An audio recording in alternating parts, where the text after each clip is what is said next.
Good evening friends. এখন বাজে রাত্রি 9:10।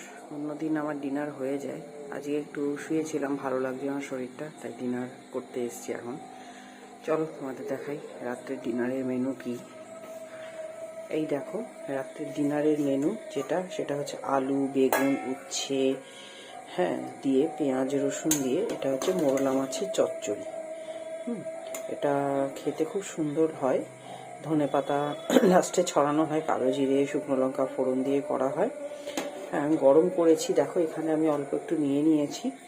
আর এই যে ছানা খাবো, একটু ছানা দিয়ে রুটি ভালো লাগে। আগে এই তরকারিটা মাছের চচ্চড়ি দিয়ে খাবো, তারপরে ছানা দিয়ে একটু খাবো রুটি। তারপরে অ্যাজ ইউজুয়াল দেখো ওখানে বাস্কেটের মধ্যে রয়েছে আম খাবো আর কলা খাবো, আমি আর টুনটুন শেয়ার করে। তো এই খেয়ে নেবো ঝটাপট, কারণ আমি খেয়ে চলে যাওয়ার পর বাবা খেতে চলে আসবে। তা তোমরাও কি আমার মতো ছানা দিয়ে রুটি খেতে ভালোবাসো? আর আমার মতো মাছের চচ্চড়ি কি তোমরাও খাও, নাকি অন্যভাবে রেসিপি করে খাও? আমাকে কিন্তু তোমরা জানিও। কেমন? টাটা।